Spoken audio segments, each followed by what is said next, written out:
What's up, everyone, and welcome to That Game Rules, my dumb retro podcast, where every week we break down an old retro game and all the juicy, nostalgic, fun stuff that surrounds it.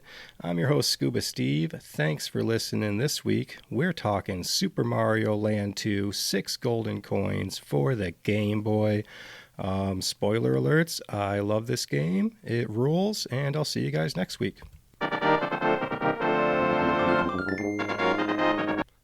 No, but really though, I love this game. We're going to talk a lot about it. It's Mario. It's Nintendo. I wanted to call this game like the best Game Boy game ever created because, it's got Mario right in the title there. But then I was thinking of other games. We got Link's Awakening. We got Metroid 2. You got your Pokemon. So that little Game Boy beast, it's got a pretty good little game library there. So we'll get into that soon, but first let's go ahead and insert the podcast info right here. Every week at TGR here, we go back in time. We talk this game, old cartoons, toys, commercials, and more. We go over the game vitals, box art, the manual, the characters, the levels. We'll check out Nintendo Power this week, check out the music. We'll go over some comments and reviews, and then finally we'll give this game some awards. We'll slap a ranking on it. We'll call it a show, and we'll just keep it going. If you want to join the show, email me at thatgamerules@gmail.com. Get your comments read on the show. Send me some game ideas, your memories, all that stuff. You can sign up for the newsletter at thatgamerules.com. You can check out the October game list. I got some scary games coming up for next month. And other than that, I got a lot to say, so we'll get into the show. My gaming memories of Super Mario Land 2. Back then, it's a specific time period when you're talking between I can tell where I was in life when I was playing Nintendo games and where I was when I was playing Super Nintendo games. In this case, this is some of my younger days, some of my old friends back then, but I remember playing this guy mainly on the glorious Super Game Boy, right up on the TV. We're going to talk about that Super Game Boy a little later. But the thing I just loved about the Super Game Boy, besides, you can change your colors a little, you can add borders, but it's I just wanted a freaking backlight when I was playing Game Boy games. Then you're not playing, where am I sitting in the sun? Do I have enough batteries? I mean, the Super Game Boy was pretty sweet as far as just accessing all these games that you played on the go but never really sat and maybe tried to do a full run through. So I remember playing that in the old, like I've said before, your old sleepover times. So those were good. That was when we were getting really into Metroid 2. We were playing that on the Super Game Boy as well. So you've got your bigger screen, you can kind of see stuff, but for me it was definitely all about that the backlight there, just being able to see things.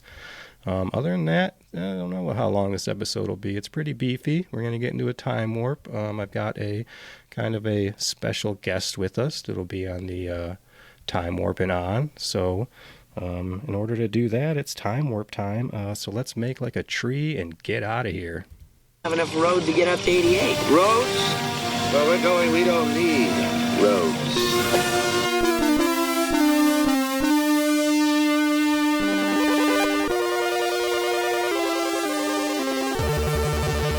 All right, we are in 1992 for this time warp.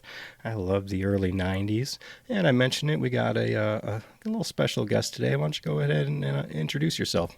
Here I am, super duper duper duper Wario. Oh, okay, Wario. You got a lot to say about Super Mario Land 2? That's your first game, right? Oh, yeah. Okay. Wario's going to join us. We'll see what kind of comments he has. But first, we got to see what our sponsor was today. Another goodie. We grew up. We had the Nintendo Entertainment System. You had the Super Nintendo Entertainment System. We had the Master System. Maybe you're a weirdo and you had that Panasonic 3DO multiplayer gaming system or whatever it was. So you had the NES. But did you ever get your hands on the NCS? Nintendo, it's for breakfast now. Nintendo, it's a cereal. Wow. Nintendo, Super Mario chunks. Nintendo, in a fruit flavored crunch. Nintendo, here's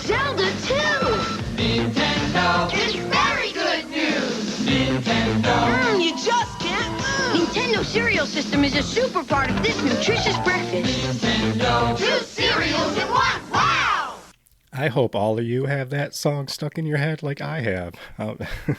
Nintendo. So that is the NCS, ladies and gentlemen, the Nintendo Cereal System. And yes, it was a real thing. And no, it wasn't a thing you played or anything. It was just Nintendo cereal. Just like everything nowadays, they'll release it in cereal form too. And the cereal's usually trash, but I always end up buying just because I like it if they release some cereal for some dumb thing I liked. But you don't think we had Ninja Turtle cereal and Power Ranger cereal and all that stuff back in the day? But the Nintendo cereal system came with 2 bags inside, 2 different flavors. The box, if you've ever seen it, it's got Mario on the left and Zelda on the right. You've got your Mario fruit flavored and then your Zelda berry flavored. And berry is a fruit, but whatever. So they're both kind of fruity flavored. And just like you want your cereal to be, Mario had the sweet mushroom-shaped marshmallows and Goombas. And then Zelda had, rupees and little master swords for marshmallows. So it was, again, a good time. Get yourself Nintendo cereal. Munch on that in the morning. Go play some Nintendo. Go watch the Super Mario Brothers show. And then go listen to some Mega Man and just get all the Nintendo in all the orifices of your body. Don't take that the wrong way, listeners. So with this cereal, you get stickers in the box because we used to get real tangible freaking items in our cereal boxes back then. So you got the stickers, but then you had the cutout cards on the back. So you could cut out those collector cards on the back of the box. And if you want to fetch yourselves a box of one of those today, they're upwards in like $200 a box on eBay. So good luck there. It was only out for about a year. But thank you, Nintendo Cereal System, and thanks for that sweet jingle. Let's talk some 1992 movies. We've got, and maybe it is my favorite Disney movie, but you had Aladdin. We've talked about him a lot. I can show you the world. What do you think about Aladdin, Mario? Hurry up, will you? Well, okay, I'm trying. We had Mighty Ducks. We had Home Alone 2. And big shout out to Muppet Christmas Carol. That is my favorite Christmas Carol movie, or at least whatever the Ebenezer Scrooge style of movies. That's my favorite. And if you haven't seen it, you should. If you have kids, you should see it. But in general, it stars Michael Caine, who I love. And so if you don't know a little about that movie, he told the producers when he was making that movie, because he is the only, on-screen human, everyone else is Muppets. He said he was going to play that thing like frickin' Shakespeare, and he did. Like, he purposely treated every single Muppet on set, everything he was talking to, like it was the most dramatic, real-life, emotional scene, and it, like, plays through. Like, go watch that movie. And that's why... a lot of times you'll see like a Muppet game meme online, or people will ask, if you could, what movie could you replace every actor with the Muppets except one? And it kind of bases around that, because if you picture some other movies, replacing every single character or actor with a Muppet, and then just having either your lead or someone in there just playing that thing like dead serious. Picture like The Matrix, except everyone's a Muppet except Neo. Or picture The Matrix, except everyone's a Muppet except Mr. Smith. One or the other. I pictured like Matrix 2 and Neo just kicking the crap out of hundreds of Muppet Mr. Smiths. So that's fun. And then I think of Harry Potter, but make everybody a Muppet except Snape, except Alan Rickman. I know we can't, go back and do that. R.I.P. Alan Rickman. But just picture his acting and how he played Snape, and then picture everyone else a Muppet, but he doesn't change his acting. And those are the things that I think about in my head while I'm working all day. Just if you want to get into my brain a little bit. Also, shout out to Michael Caine playing Austin Powers' dad. I like that role. He's well known in the Batman movies and stuff too, but some praise to Michael Caine there. Also 1992, before we get into some shows and stuff, a little history. The first text message ever sent was in December of 1992, thus ushering in the era of texting versus calling. And we could start to say goodbye to some things like landline phones and all those kind of things. Even then, we were still getting cordless phones, cordless landlines. They had a couple of years out before essentially landlines kind of went away. But if you were anything like me and you remember like those corded phones, so those, those went away. But I mean, back in my day, we had the one phone in the house, and if my sister in particular wanted to have a private conversation, I think we had like an 80-foot telephone cord. I swear that thing would go all the way to her bedroom, and then I'd be avoiding this telephone cord in the middle of the house, like Tom Cruise in Mission Impossible or something, limboing under that thing. That's no joke. That you guys, I'm sure some of you guys had those long cords that would stretch way across the entire house. And also, sadly, it was a goodbye era to like see-through technology. Like that was kind of getting like really popular. The popular cool landline phones were see-through, so you could see all the little workings inside. And shout out to other things, because Game Boy even went that route, with your kind of colored clear shells. You can see all your mechanics inside. So see-through technology kind of went away, but had fluorescent lights in there and all sorts of stuff. Where am I? Back to 1992. TV shows, Tiny Toons. We had Goof Troop, Dragon Ball Z, Bananas in Pajamas. Did you ever see that, Wario? Wario is the best. Yeah, okay, Wario's the best. Moving on, our toy section here, I'm going to spotlight, just like I was talking about earlier, our sweet, sweet Super Game Boy. This baby didn't come out till 1994, but it's my show, and I'm going to make up the rules, and I'm going to talk about Super Game Boy. So it came out in 1994, $60, compatible with all your Game Boy games, Game Boy Colors, and your other, accessories like the freaking Game Boy camera. I had a Game Boy camera and a printer. You could print little stickers out too. And listeners, it's confession time. I have a vague memory of using the Game Boy camera with my friends. Didn't record sound, but we recorded with the Game Boy camera, I think, in the Super Game Boy, so it was like stationary. An ICP music video in my bedroom with some of my friends, Jamie, Eric, if you guys ever remember that. And then we would play it back while we were playing like the music on something else to match up our dumb little music video we made. So yes, I was down with the clowns at some point in my life. Keep going. Wario, did you ever listen to ICP? Hurry up, will you? Okay, I'm going. So the Super Game Boy could add borders, which was like because your TVs were getting bigger then, and the Game Boy screen was smaller as far as pixel size and stuff. So you could add some cool borders. You could change the colors slightly, which was good enough for me. You could get like 4 tones out of your colors versus your kind of puke green that the Game Boy had. So I'd play around with those as well. Some of your 2-player games, like Killer Instinct and some other ones, could be used with 2 players with the second controller. So none of that link cable stuff you used to have with your 2-player Game Boy.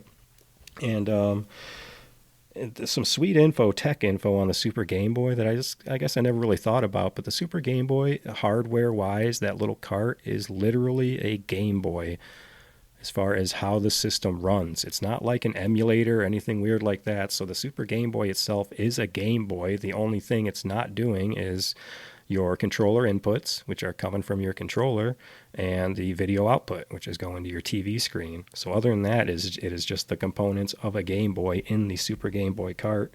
And of course, Japan, because they always get the cool stuff. They got themselves a Super Game Boy too.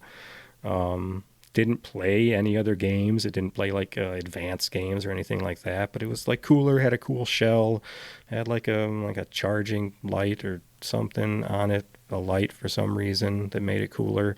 But it did have a port for the link cable, so you could then link up right into the Super Game Boy, I guess, to maybe play your Game Boy as well. Maybe you do the link up, try to capture each other's Pokemons and all those kind of things. So we love the Super Game Boy. Before we get into our game vitals and stuff here, a couple of Game Boy games competing with Super Mario Land 2. We had Kirby's Dream Land. We had Mega Man 2. Simpsons, Bart versus the Juggernauts. So there were some Simpsons Game Boy games we'll get into someday. Dig Dug and Tiny Toon Adventures, Bab's Big Break. So lots of good games competing there. I'll take all of them. We're going to get into game vitals. We're going to take a look at this box art. Is that okay with you, Ari? Oh, yeah. All right, let's take a look at this box art. Now, I know you love video games, and I asked the clerk which is the one every boy wants. You got me. Oh, yeah. All right, let's take a look at this box art. Hey, Wario, do you think the people are going to get annoyed if I just keep asking you questions? Here I am. Super duper duper duper Wario. Okay, I agree. So anyway, let's look at the box art here on Super Mario Land 2. 6 golden coins for the Game Boy, and the box art looks freaking amazing. You got Mario right in the front with his new power. Why has he got bunny ears? We're going to have to figure that out. But it's cool because the background has essentially every kind of world in the game, like just enough little detail they pack into this tiny little box art for the tiny little Game Boy games. Your turtle world, your pumpkin world, like all those things, they're on there. It's just one little graphic, but it's enough to just be like, there's Mario. Why is there a Mario robot and a pumpkin and a moon and a turtle and a big tree and a big angry bird and a shark with boxing gloves? So let's get into this game and find out answers to all of those questions. A little history about our guy here, Super Mario Land 2, sequel to 1989 Super Mario Land, which is a weird game. I love all the Mario games. I love Mario 2 for the NES because I've already talked about that. In this case, it was not, Shigeru Miyamoto was not involved. I try so hard to make sure I get his name right because I respect him so much. And no offense to any of the other Japanese people involved with Nintendo if I mispronounce your names. But anyway, Mario Land was a weird game. Mario Land 2 is a weird game because Mr. Miyamoto was not, he's involved in everything, but he was not, involved in like the development exactly of this game. From the research I gather, the co-director Kiyotake. So I hope I pronounced that right because he seems to be heavily involved with a lot of things that I fell in love with as a kid. So the co-director said for the team, they wanted the game to feel not bound by the conventions of the previous games. So just like Mario 2 for the NES, this game takes some chances that pays off big time, for me anyway. Apparently the first draft was way off the walls bonkers, so they had to throttle back and went with a more Super Mario World approach. I know they took away vehicles. There was a lot of vehicles in Super Mario Land that I think they might have incorporated in this, but then kind of throttled back and went for the Mario World platforming. Which again, I love this game, but it makes me wonder what kind of bonkers frickin' game they had to trim down to this one. It's because, that's what they do with Mario. They just throw a wacky idea out there and see what sticks. And that's where they came up with Super Mario Wonder, when they're just like, let's see what it was really like if Mario took some real mushrooms and see what this game's like. So that's what Mario Wonder is, if you played that one. Back to the history here. It is the introduction of Wario. You've heard him already. Hurry up, will you? I don't want to hurt. I'm talking about you. We're talking about Wario now. They created that character as, quote, the Bluto to Mario's Popeye. So if that reference is too old for you, then he's like the Dr. Claw to Mario's Inspector Gadget. And if that's too old, then he's like the chicken to Mario's jockey. And there, now we're caught up with gaming references, but you get it. We got an arch nemesis for Mario here. Oh yeah. And, yeah. Okay. Yes. And he would then take over Super Mario Land 3 and kind of end off the Mario Land trilogy there, and kind of starts his own games from there. He's also joining all the rest of the cast and crew for all the sports games, the kart games, the parties, all the other fun stuff they involve all the multi-characters in. So he's just kind of a part of the Mario team now. Let's get into it. We'll talk some controls and some manuals and some Nintendo Power. It got a sweet spread in Nintendo Power. Issue number 43 didn't make the cover, but it did come, and it's your usual spread. I mean, they had full level walkthroughs, pretty much everything. The game itself is pretty small. I mean, one of the worlds, if you don't count the bonus level, just has 2 levels in the world, but they're all pretty sweet, and we'll get into that soon. So the thing about the Nintendo Power is the spread for Mario Land 2 came right after the finale of issue number 12 of the Link to the Past comic series they had running in the magazine. So if we could just get Nintendo Power back, or could you just archive all of those online so people can read them, Nintendo? If you're not going to sell them, stop taking people's websites down because they're posting Nintendo Powers.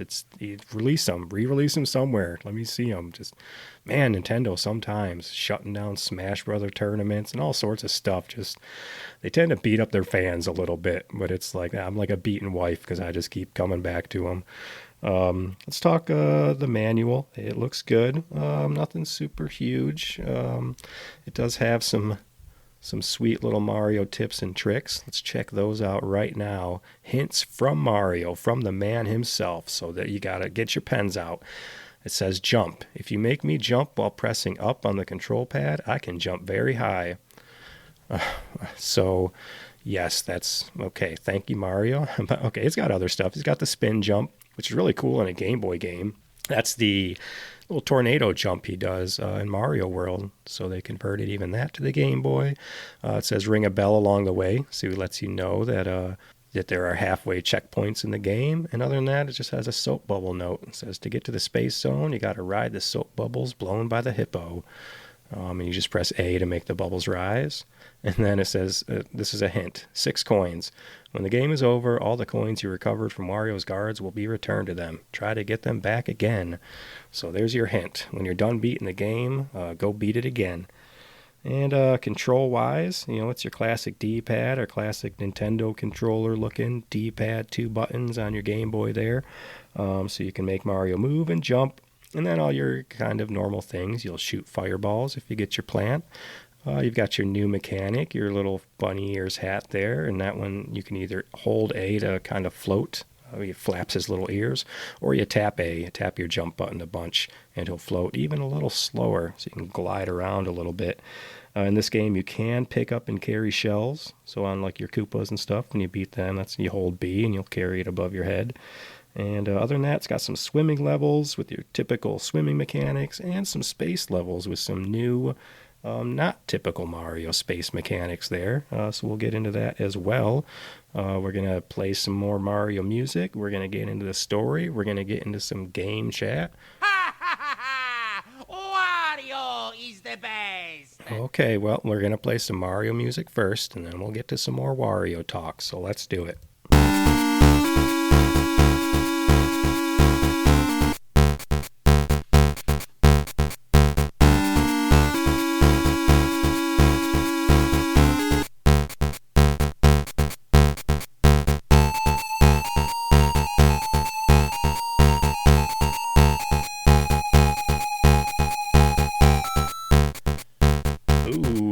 That's from Wario's Castle right there. The music, it's not your typical Mario music in this game. They're making some new tunes and stuff, and some of them, they're not that great. It's a little repetitive. We'll talk about music later. Game chat wise, let's get into characters. Let's talk story. You got your characters, Mario and Wario. That's pretty much it, but we got some new and returning enemies we'll meet along the way. We're taking place in Mario Land, direct sequel to the first game. So that is the name. Mario's got his own place to hang out. We're going to call it Mario Land. He's got his own castle there that Wario took over.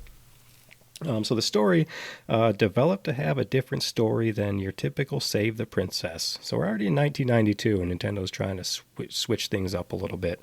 They wanted Mario to have an adventure for his benefit. So after returning home from Mario Land 2, he's got a sinister new arch nemesis in his castle he's got to take care of. So let's read the quick little story from the manual. Says, danger, danger. While I was away crusading against the mystery alien Tatanga in Sarasa Land, an evil creep took over my castle and put the people of Here Mario I am. under his Super duper duper duper Yep. Wario. So he put the people of Mario Land under his control with a magic spell. This intruder goes by the name of Wario. Hurry He up, has will been ya? He has been jealous of my popularity ever since we were boys and has tried to steal my castle many times. It seems he has succeeded this time. Wario has scattered Wario is the best. Wario has scattered the 6 golden coins from all over my castle, all over Mario Land. These golden coins are guarded by those under Wario's spell. Without these coins, we can't get into the castle to deal with Wario. We must collect the 6 coins, attack Wario in the castle, and save everybody. Oh, yeah. So, your basic story. We got a bad guy in a castle. Let's go get him. So we have got 6, I guess we'll call them worlds to the game. 6 zones. We could say 6 zones, and each zone has some amount of levels in them. You can kind of explore. It's kind of open. You can pick which zones to go to first. I will break down these zones in, I guess, the order. Just based off of when you're dropping coins back off into the castle there. It'll give you kind of the order. You'll see 1, 2, 3, 4, 5, 6, but it doesn't really matter. You can beat these zones in any order you want to. We're going to start out with talking about the tree zone. The game itself just spits you into kind of a tutorial level. Right off the bat, it gives you 3... so we'll back up a little bit. It gives you 3 save spots. So you've got those in the game. So you've got battery saves in this game, which is cool. And then right at the beginning, if you hit select while you're on the screen, it can put you into easy mode. I do not think you're going to need easy mode. Even on normal mode, I was banking freaking lives like nothing. And I was trying to explore, so I'm dying because I'm trying to find bonus levels, because there's definitely some secret levels in this game as well. Secret. Shut up. So some of those we'll get into. And so it's got your tutorial level, and then it kind of spits you out, and you're just right into Mario Land there, right into the world, and you can start exploring. We'll get into some of the weirder levels. There's kind of a bonus little casino, little slot game for you to play.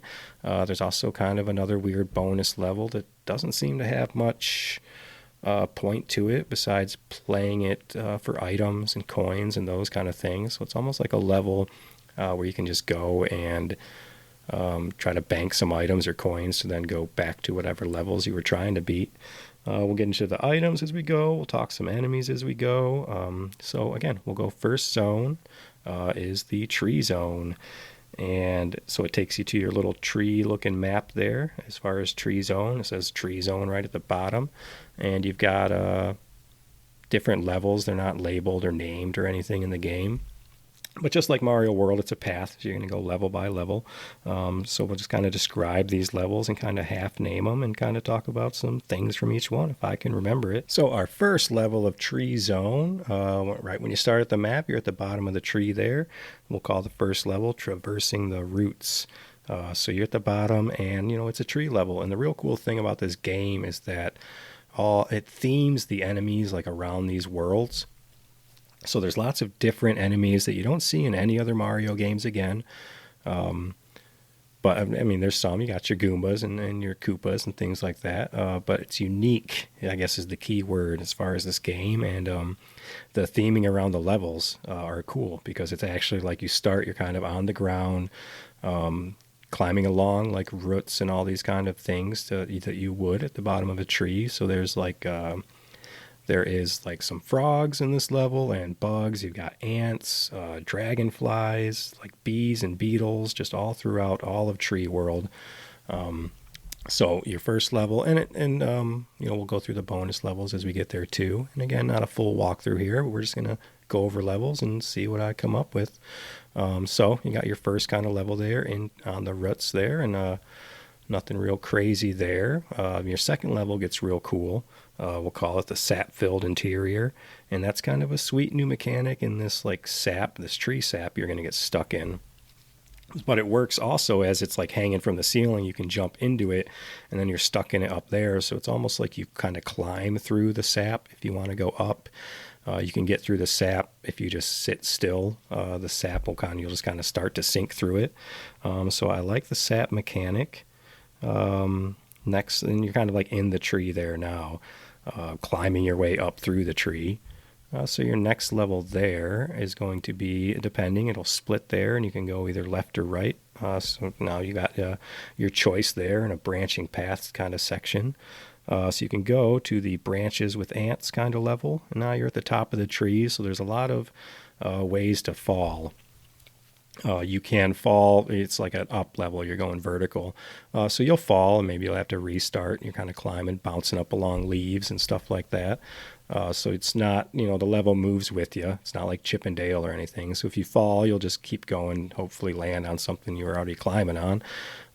This game also, as opposed to Mario Land, as far as the camera moves, so you can go backwards in levels and things you couldn't do in some of the older games. So you may want some bunny ears in this level. We'll talk about some items in a minute. But again, that's kind of like your vertical level, so you're going to keep heading up there. Lots of bugs in that one. But if you avoid the branches with ants level and you go to the infiltrating the beehive level, that one can be a little trickier. You're not climbing as much. There's not like gaps of air, but you're in like an actual honeycomb. So if you go into a honeycomb level, you can imagine there's going to be some bees flying around. It's a real cool looking level because it's got all the honeycombs in the background. It's the other thing they do when these levels are designed, just little, I love little details in the background here and there. So this is one of them because it's got the honeycomb in the background and these kind of blacked out little honeycombs. You'll see little eyeballs appear, and you know that a bee's about to come out of that hole in a second or two. And then they kind of slowly fly towards you. It's nothing too erratic, but it's just a cute little detail there to just kind of have them come out of the background there at you. So you beat either of those levels. Get up to your top boss there, and the boss levels they're full levels with the boss at the end. So now you're at the very top of the tree, so you're going to be doing some platforming. It's going to be some moving platforms. There's another kind of mechanic where you're jumping on these owl heads. It's pretty obvious when you're going to jump on these owls, and they'll kind of move you around as well. So you make it there. You make it to the boss. Caruso is maybe his name. But he's just a giant, angry-looking bird, big, angry-looking crow. You're battling right up in the bird's nest. Maybe you leave the bird alone. You wouldn't be so mad. Maybe he's just protecting his kids. But anyway, it's your basic boss as far as 3 hits to kill him. You're Mario, so you're going to be jumping on top of his head.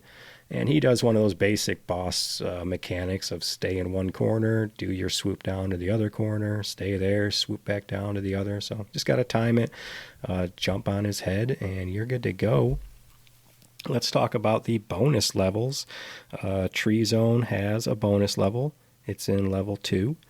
You can go ahead and find it on your own. None of these are too complicated. There are some bonus levels that's like you have to have the bunny ears or you have to have the fire flower to get to. So we'll talk about those. But just explore a little. You'll find these bonus levels, and then what do the bonus levels do can kind of vary from there. In this case, you find the bonus level in level 2.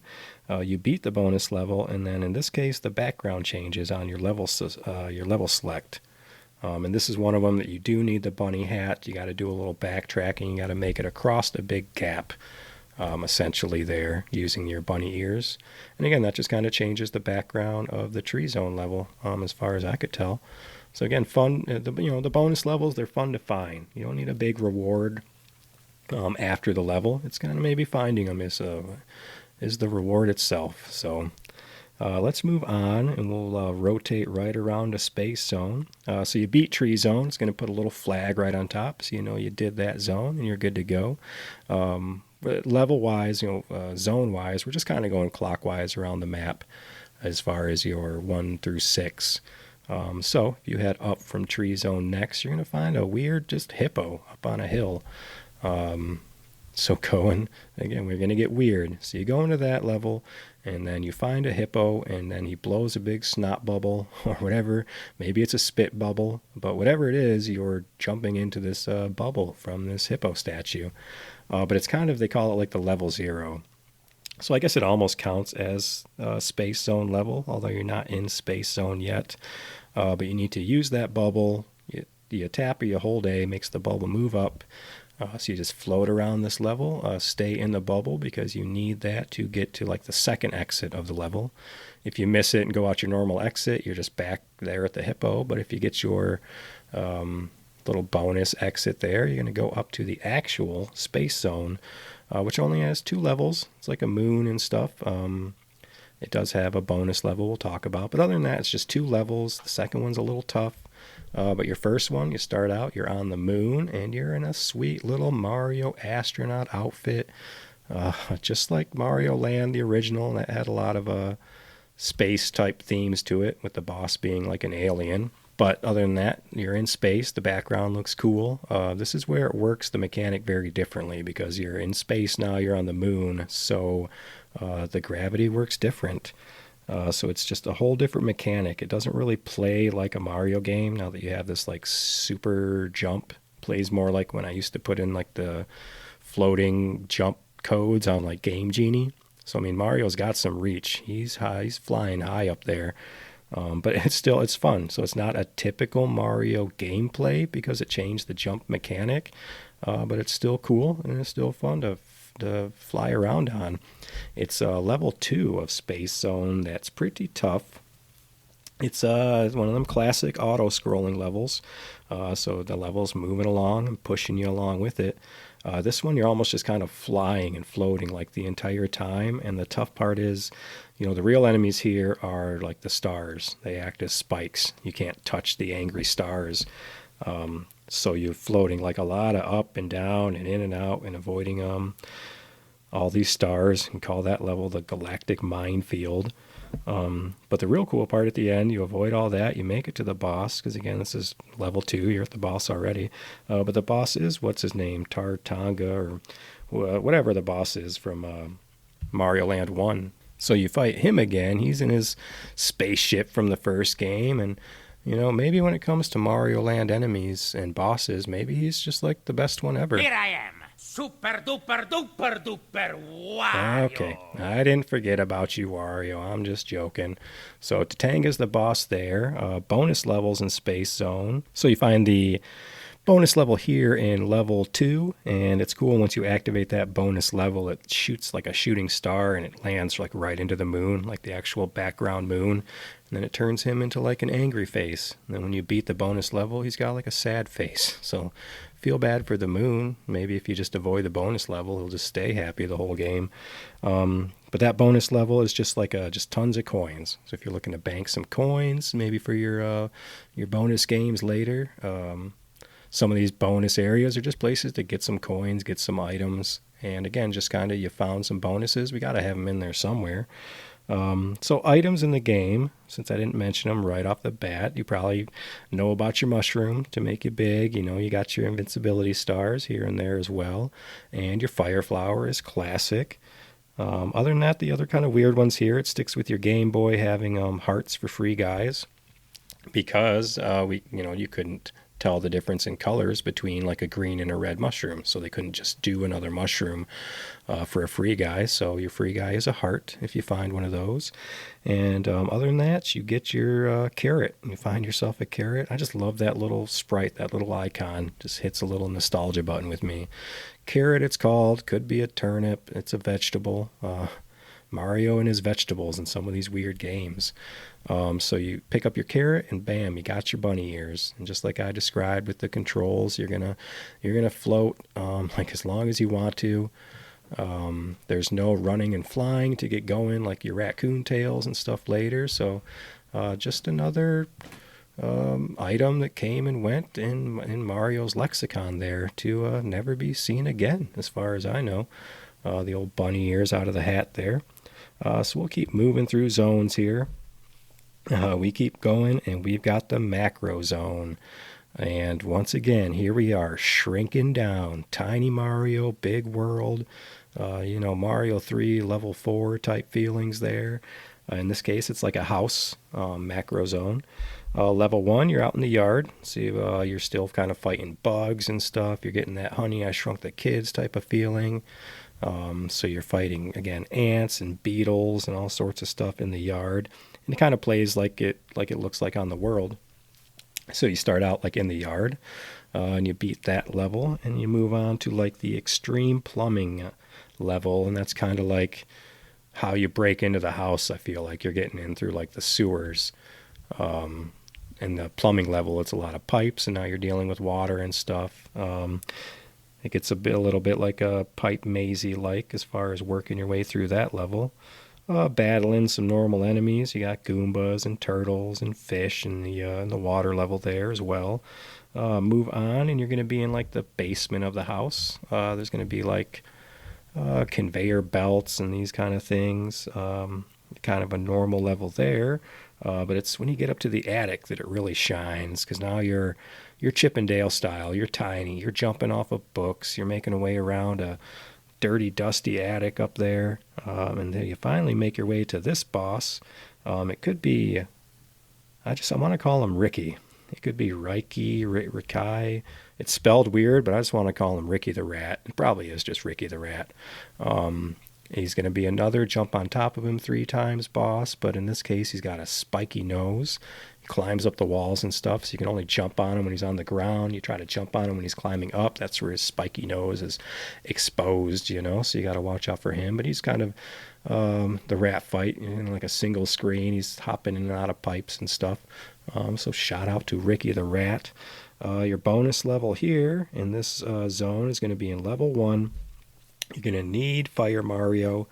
And the bonus level itself, you need Fire Mario because fire can break bricks, certain bricks in this game. And there's a pipe that's got some bricks blocking it. And the only way to get those blocks is shooting fire next to them. You can't bump into them or bounce on them anyway to break them. And then the bonus level itself is an auto-scrolling level, but it's just like tons of blocks you got to break. So it's fun with your fireball. Just another coin level, just banking up lots of coins. And the thing that this level does, if you beat it because it's in level 1, makes you a shortcut right to the boss. So you can skip all those levels if you're speed running or if you feel like you need to. You know me, I'm playing every level I can in this game. We're going to move right along. Let's talk about that bonus slot machine level. So this game does not give you a free life after you get 100 coins. You can go spend your coins at the Mario Casino there. Let's get these kids gambling right now. Let's figure out risk versus reward. Let's do it. So the way that works, based on how many coins you have, you can kind of choose the slot machine you want to play. And then from there, what kind of prizes you would get would vary on the amount of coins you're essentially throwing in at. So if you play with 30 coins, you'll get a chance at all your items, plus a chance at nothing. So your first 3, there's 4 options. Your first 3 are all going to have a chance at nothing. It's just your last one that's a solid, guaranteed win. So 30 coins, you get a chance at nothing or items. 50 coins you play with, you get a chance at nothing as well, or items, or 1 to 3 lives, free lives. 200 coins you can wager. And you get a chance at just lives now. So we're talking 1, 3, 5, or 20 free lives with that. Or if you gamble away 999 coins, the max you can carry, you are guaranteed to win either 500 coins, 20 lives, or 50 lives. So I guess just kind of something fun to do. I never found the need to try and get lives at all. And it's weird that you can gamble your 999 coins for a chance at 500 coins. So go for that. But that little bonus area is just right near the entrance of the world you come in at if you want to go spend some of your coins there. But we're going to move to a sweet, sweet level, the Pumpkin Zone. This one, I like Halloween levels, Halloween themed stuff. to see it in a Mario game like this that isn't just your basic ghost house. I want to spend some time talking about these enemies in this one. So Pumpkin Zone, you start out, and we'll call it the Dark Tunnel level. The Pumpkin Zone itself looks sweet. It kind of looks like an opened up, like Mighty Max kind of situation. Little coffins, little cemetery, and skulls, and all sorts of sweet Halloween stuff. So your first one, right off the bat, you get these sweet enemies that I've never seen anywhere else. And in this game, they're supposedly Goombas dressed up, but they are the little Jason. They got a little Jason mask. It's got a little knife sticking into the Jason mask. So not since, Kid Chameleon have I seen a game with Jason mask enemies, or just like a Jason mask. It's just weird. It's almost like that, so in line with, the movies as far as Jason, that it's almost like copyrighted. If you see a Halloween mask in any sort of Jason, or a hockey mask in any Halloween type area, you're going to think of like Jason right off the bat. So the developers like those movies or what? You got weird little Jason enemies. So you got ghosts. There's also just one weird vampire guy. He's like the only one in the game. He's called a Kurakayaro. I'm sorry. But he's just like this little vampire guy that throws bats at you. And he's just in one spot of the game. But shout out to him. Of course, the backgrounds of all this look sweet. It's like cemetery backgrounds and lanterns and like jars and beakers filled with weird things. It also has like the kind of Mega Man vanishing block type situations at some of the parts in these horror levels, except like the blocks don't go away. So it's like you can jump there on where the block kind of vanishes. It'll still be there, but it's just the ability to see it kind of fades in and out. So some fun mechanics there. Next level there is the cemetery. Same thing. The aesthetic looks sweet.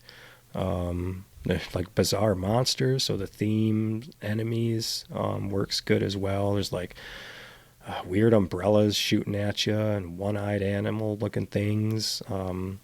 So a lot of cool stuff in that level as well. Takes you right into level 3. It's like a haunted mansion. Definitely like a ghost house here. A lot of the boos with the same concept. They'll stop when you look at them and chase you when you're looking away. And then from there you go to Sabasa's Hut of Witchcraft.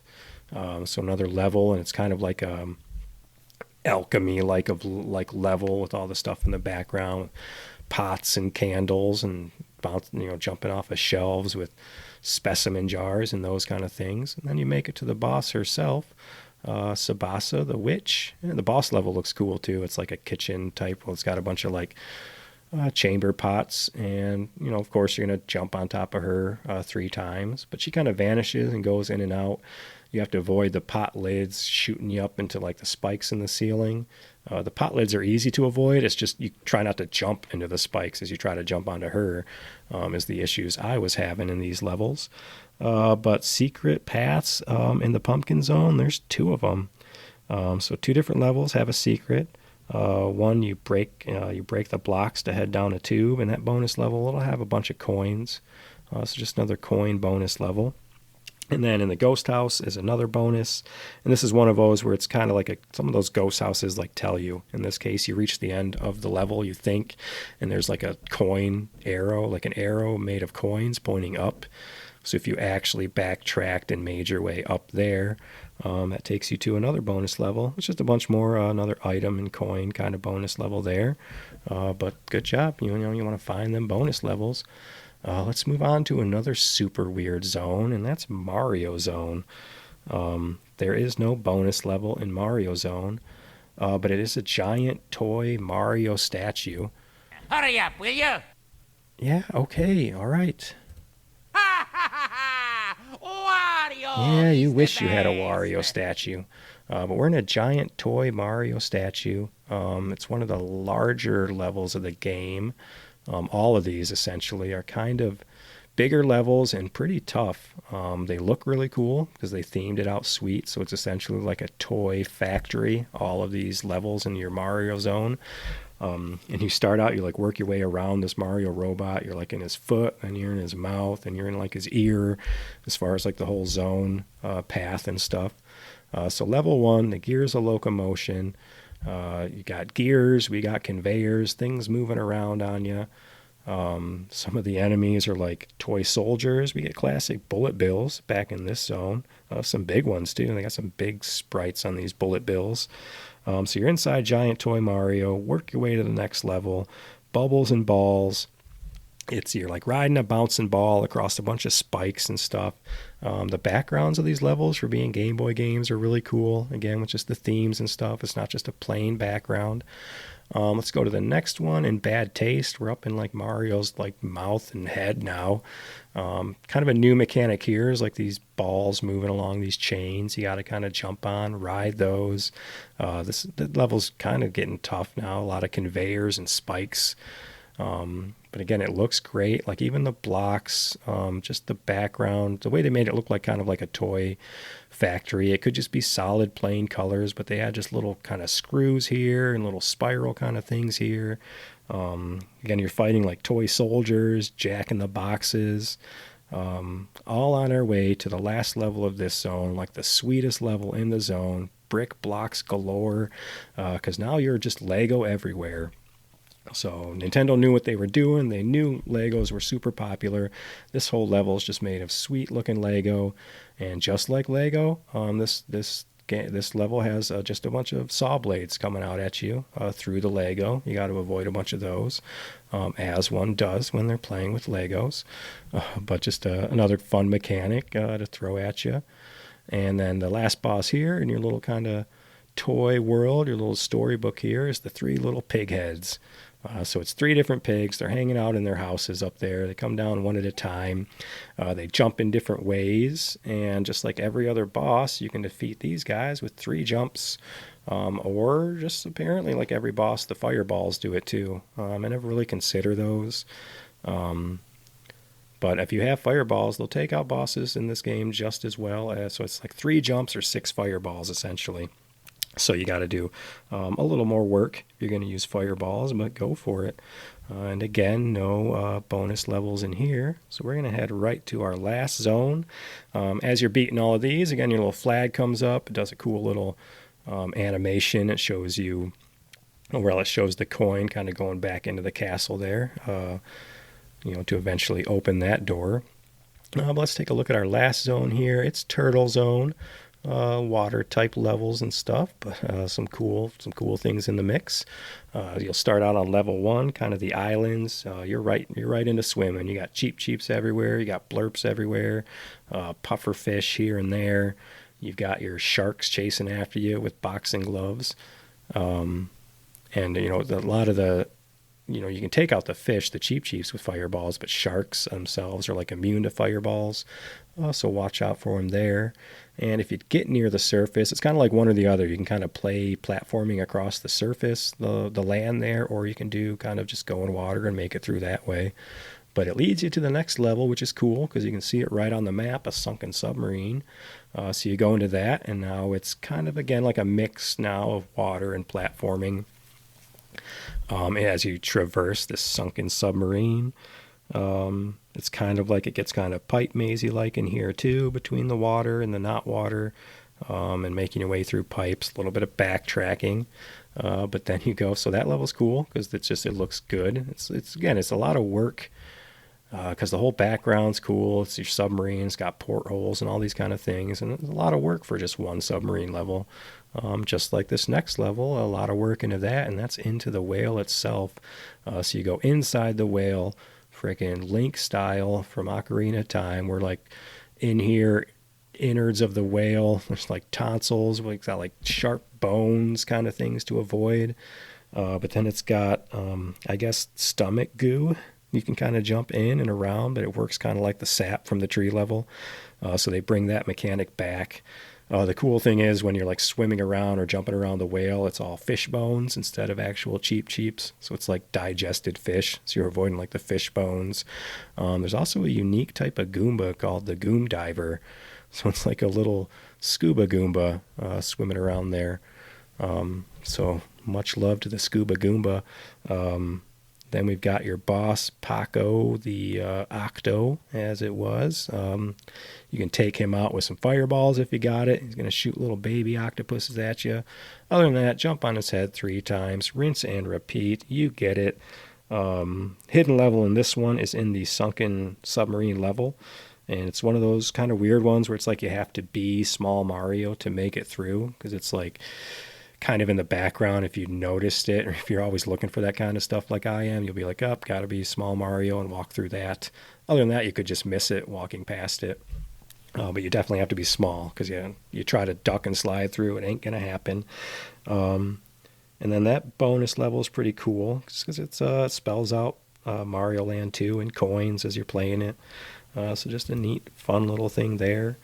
Before we get into the final battle, before we get into Wario's castle himself, Wario was talking to me a minute ago, Super because duper he doesn't duper Wario. shut up. But let's go ahead and spotlight Wario a little bit more. Let's go ahead and listen to the Super Mario Land 2 commercial from back then.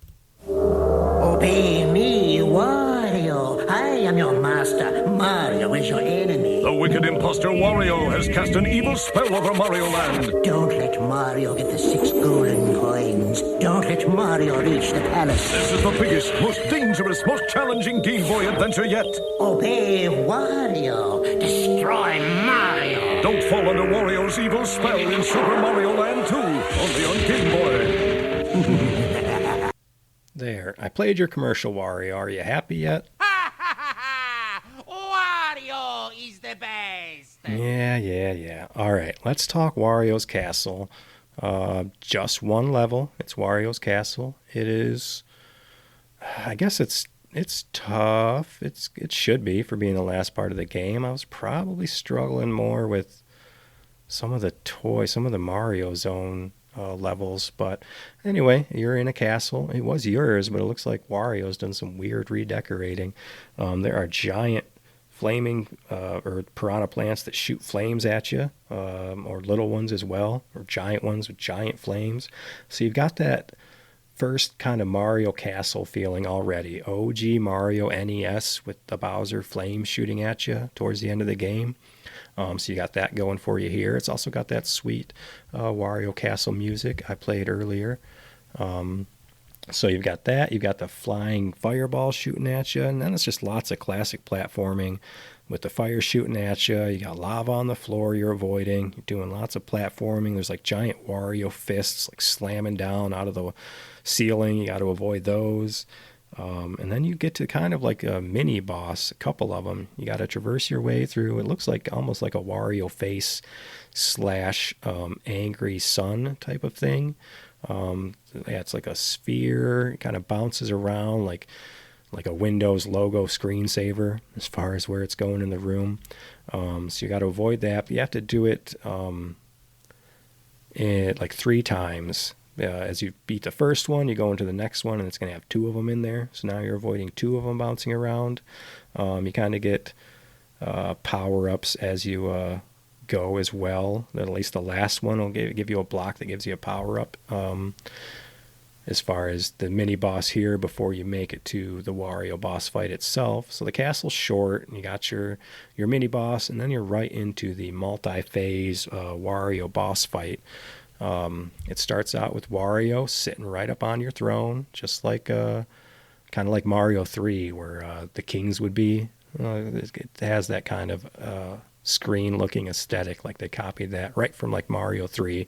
So Wario's up there sitting on your throne, your Super Mario. Wario is the best. Yes. Well, that's what you think, because Mario's here to save the day. So he jumps off of that in your first phase here. It just has kind of potion jars kind of falling from the top of the screen. You can avoid those pretty easy. And you're going to jump on Wario's head 3 times. You can't use fireballs on Wario now, so forget about that.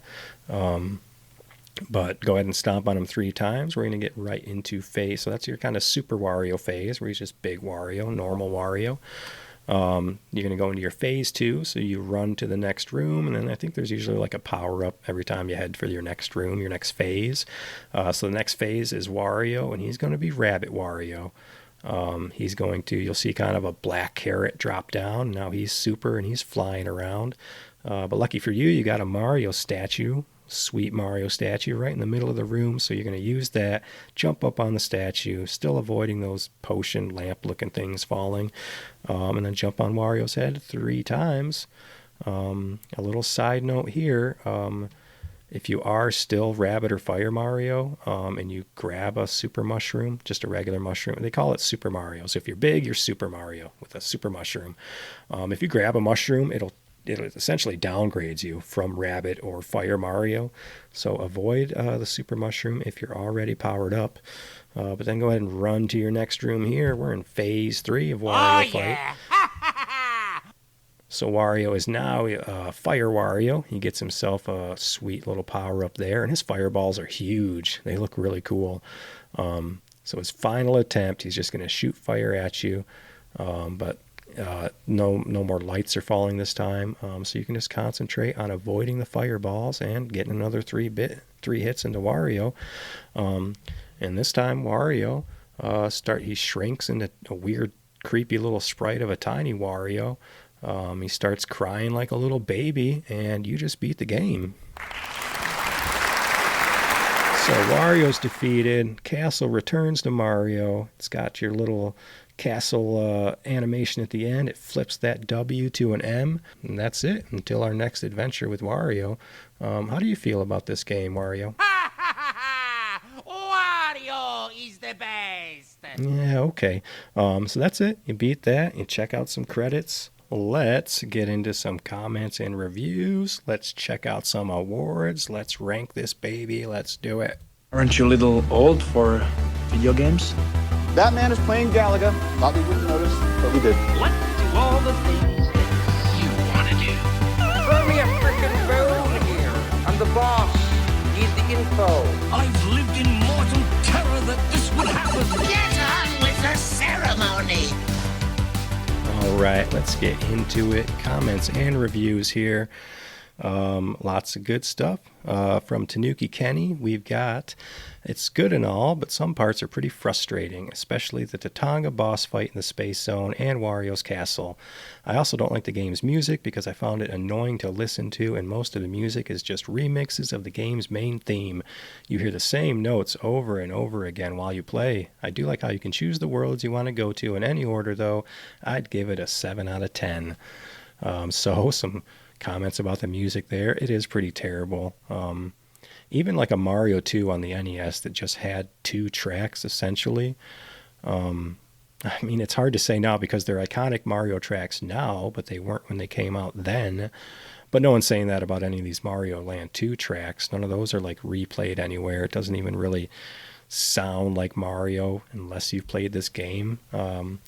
And also, he likes the exploration of the worlds going in any order, and me too. Let's see, L. Ray here says, I actually like the first Super Mario Land more. The crazy shooting levels were so wacky and weird, plus the locales were so interesting. Super Mario Land 2 so far isn't bad, but I prefer the first, despite the fact that you can beat it in like an hour if you're good. It's kind of like that for both games, I think. They're pretty short games, any Game Boy game. Besides something like Link's Awakening, like how did they cram that thing on a Game Boy cart? I will never understand. But yeah, other than that, they are pretty quick, easy games. And again, I try to find some comments from people that isn't just praising the games I love. Let's kind of break things down a little bit. Heavy Metal Catamount says, Matt, I didn't like this Mario game. There's a good amount of slowdown when you come in contact with tons of enemies on screen, and it's just not as good as the first Mario game on the Game Boy, which I believe is my favorite Mario game. This might be because it was the first game I ever played. So good for you on playing a Mario game for the first one ever. I'm not sure I would recommend Super Mario Land as anyone's first Mario game. But there, that just goes to show it. Just like like I said with Zelda games, with being the first one you played at the right age, it will just hook you and it will just be there forever. So I would disagree on your comment on the slowdown. It definitely has some slowdown, but I'm a fan of it. Just like in the Mega Man games, Mario turns Neo on you when you get like 3 Goombas on the screen.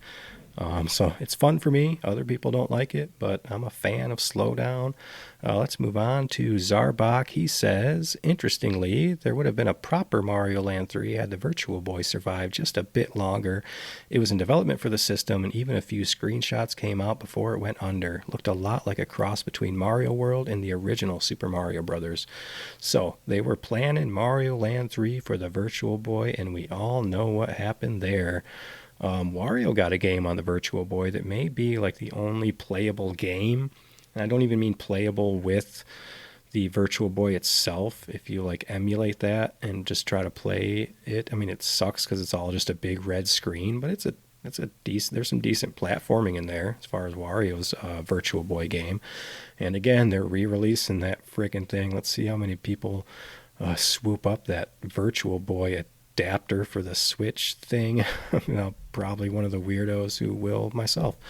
Next comment from Uber Sold says, this was one of my favorite Game Boy games. I am happy they re-released it. I still have not gotten tired of playing this game.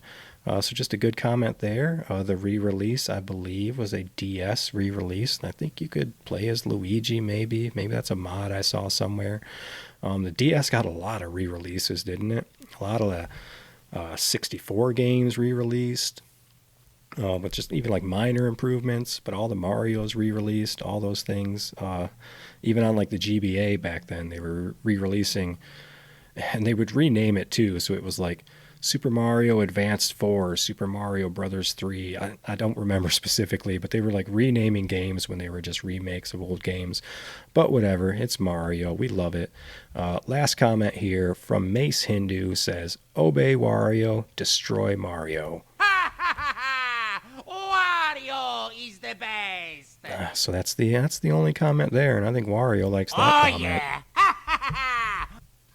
All right, Wario. Let's get into some awards here. Lots to talk about. Award number 1 is going to be the Now You're Playing with Power Award. That's going to be for the best sequel improvement over Mario Land. A couple of things to think about when I'm thinking best sequel improvement. We've got the gameplay. I mean, they're both platformers. This one's doing a bit more because first release game versus end of release or later down the road, at least, the difference between these two games is still just crazy to me. You've got graphics, which play into that as well. A lot of sprites were smaller on Mario Land 2. They're a lot bigger on Mario Land 1 had the small ones. Mario Land 2 has the big ones. And the bigger sprite size will make the detail better and maybe the game better. But you get your sprite too big on a screen that small, you may be running into gameplay issues yourself there. We've also got things like newer items. We've got some crazy new levels. But, Mario kind of always goes crazy with just trying new things with its levels and stuff. So between some of those things, I am going to give the award for Best Sequel Improvement to the graphics. Just compare those screenshots, and it looks like a different system. Like I said, the gameplay's there. The Mario-ness of the game is there. I think the graphics are just a crazy improvement. Let's go to award number 2, the Dreamland Award. And this one will go for the weirdest level. Doesn't even have to be my favorite. I'll tell you all my favorite levels are all the probably all the levels in the Pumpkin Zone. So let's throw the Pumpkin Zone in the mix. I'll have to think of a specific level for that one. You got the weird one with the hippo bubbles. I don't even know what we're doing, but we're just going into some hippo snot and flying around. You got all the Mario robot levels, which the levels themselves are just kind of like Toyland levels. I just think it's weird that you're inside a giant Mario. And then you got the whale level that was really cool too. Just being inside of a whale and all of its innards and stuff. But I'm going to give my award for weirdest level we'll go with the whale level. And that's just how I feel at this moment. My favorite levels are all the Pumpkin Zone levels. If I had best level, favorite level. But if I'm going to go weirdest out of just a random Mario game, and again, it's the only one aesthetic, it'd be different if it's, Bowser's Inside Story or one of those kind of games where you're inside of things or shrunk down or whatever it was. But it's just one level, you're inside a whale that ate you. And I like kind of what they did with the level with the bones and the guts and the fish bone character enemies and sprites and stuff in there. So award number 3, it's going to be the craziest item or power up. That is the Sword of 1,000 Truths award. We don't have a lot. We've got the fireball as a power up. It's a classic. We've got the spacesuit, not a power up. It's still a different mechanic. We've got the bunny ears. Seems to always end up with a flying mechanic. We did the cape, the raccoon tail. Now we got some bunny ears. And there's no real vehicles in this level, not like Mario Land 1 or anything as far as a power-up type of situation. So between the 3, I think the space suit's pretty unique. It's kind of your OG Mario Galaxy there, I guess. But I'm going to go with the bunny ears. Where did you go, bunny ears? What happened to you guys? I don't think I've seen you anywhere in a Mario game. I didn't do enough research because I don't do much. I try. But other than that, out of awards, let's get into the rating. Same 4 categories: gameplay, visuals, music, sound, and awesomeness. Let's throw some numbers at this thing. Gameplay, everything out of 10 here. So gameplay, the screen size hurts it because it's a Game Boy game. It does have the slowdown for better or worse. I don't mind it. I know he does, just based on screen and sprite size, he jumps kind of different. He doesn't have that tightness that Mario usually has in his movements and jumping.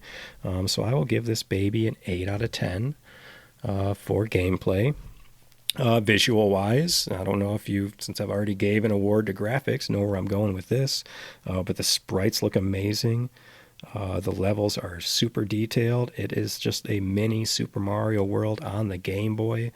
You didn't have internet back then to know things are coming out. If you didn't have like a gaming magazine to see it coming out or happen to catch a commercial at the right time, and even then the commercials weren't showing, they were showing like 5 seconds of gameplay right at the end. It was just more of like a 30-second weird commercial.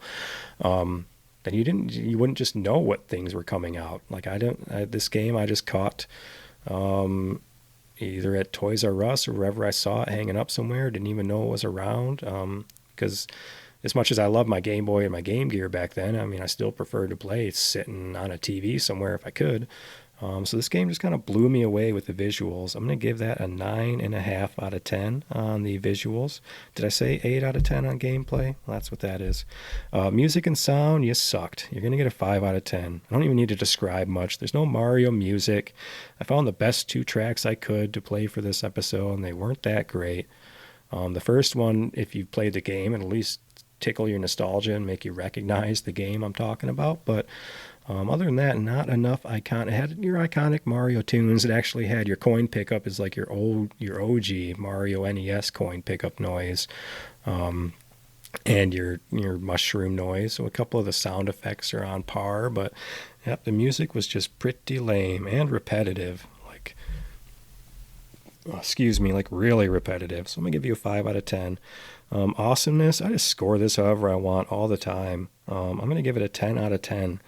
I don't like that low score I had to give music, so I'm going to push that baby back up, just comparing these 2 games and just how awesome it was, and that's the word for it. It was just awesome to get sequels and stuff we wanted back then.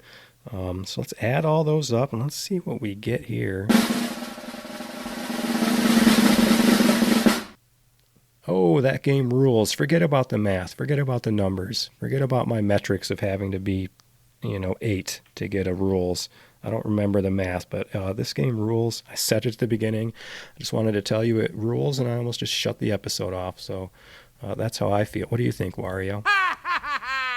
Wario is the best. So Wario likes his game getting a high score. That's fine. This game is fire. Mario will hold down that throne, I'm telling you. Until I do Mario is Missing or Mario's Time Machine, every Mario game is going to rule. Spoiler alert. Just deal with it. How long is this episode? I never know. We're cranking up past a little over an hour, almost hour and a half. Anyway, let's talk next week. We're going to go back to the 64. This is going to be my first October episode, but I didn't time it right, so it's not exactly like a Halloween theme. But running around in those ice corridors with those Wampas used to scare me back in the day, because next week we're talking Star Wars Shadows of the Empire for the N64. We're heading back to a galaxy far, far away, and I'm going to gush a lot about all the Star Wars crap I can think of. We're going to grab our boy Dash Rendar. We're going to head out on some missions. So join me for that next week. Let's wrap it up and get out of here. Thank you guys so much for listening this week. You Hurry too, up, will ya? Mario. I'm going as fast as I can. Thanks again. Hit me up, thatgamerules@gmail.com. Check out thatgamerules.com. Find me on Facebook somewhere. That Game Rules somewhere out there. And other than that, I'm going to get out of here. I'm going to have to go upstairs where every week I'm going to start a new podcast where every week it's me trying to explain to my elderly mother what a podcast is. So that's kind of a weekly thing for me now. I'm going to go upstairs. I'm going to, again, try to explain to her what a podcast is. Other than that, I'm going to go play some Star Wars. I'm going to have to dust off my actual 64 for that one. I got the cart for that and no other way to play it, so I'm going to play that super old school with a cord and everything. And other than that, I hope you guys have a great week, and I'll see you on the next one.